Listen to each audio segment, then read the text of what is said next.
السلام علیکم ورحمۃ اللہ وبرکاتہ۔ میرے معزز ناظرین کرام، اللہ تعالیٰ آپ کو سلامت باکرامت رکھے۔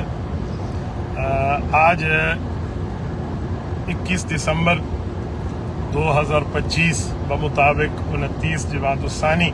سن 1447 ہجری اپنی آبوتاب سے شروع ہے۔ کل جو دہلی میں ایک یادگار مناظرہ ہوا ہے اللہ رب العزت کے حوالے کے معاملے سے، توحید کے حوالے سے، اللہ رب العزت یعنی پہلے تو خدا کے وجود کے حوالے سے منکر تھے نا، تو وہ جو ملحد ہیں ان کے ساتھ اہل اسلام کو اللہ رب العزت نے بڑی فتح عطا فرمائی، اور مولانا مفتی یاسر ندیم الواجدی دامت برکاتہم العالیہ اور ان کی پوری ٹیم اور ان کے مناظر جو ہیں حضرت مولانا مفتی شمائل ندوی، اللہ پاک ان کی عمر میں برکت عطا فرمائے، بہت اچھی انہوں نے گفتگو فرمائی ہے۔ مکمل میں نہیں دیکھ سکا ابھی تک، لیکن جتنا مجھے دکھایا اور بتایا گیا ہے اور جتنے استدلالات ایک دو حضرات نے مجھے بتائے ہیں،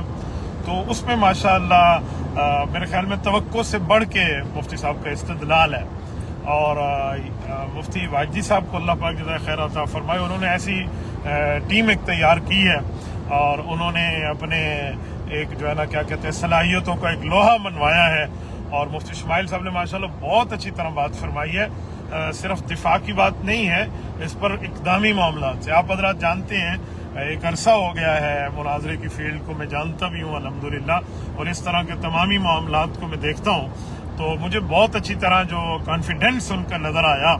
وہ اس میں بہت بہتر ہے، اور جو ان کا طوطی بولتا ہے ان کی سرماؤں کا، اور وہ اللہ کی ذات کے بارے میں اس طرح کے جملے اور اس طرح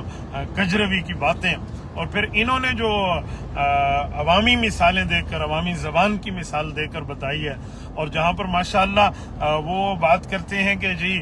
مولوی انگریزی نہیں جانتا، تو یہ بھی انہوں نے ماشاءاللہ اس چیز کو ایسے اڑایا ہے نا میر عظمت رحمہ اللہ کے لفظ میں، کہ جیسے چٹیل میدان میں فٹ بال کو کک لگائی جاتی ہے نا، یوں لگا کے بتایا کہ کیا انگریزی اور کیا فلاں۔ بھائی ہم اہل باطل، اہل کفر ان کی زبانوں کو جانتے ہیں۔ اس وقت انگریزی صرف اہل کفر کی زبان نہیں ہے، اہل اسلام بھی بولتے ہیں۔ مفتی واجدی صاحب کو اور مفتی شمائل صاحب کو، ان سب کی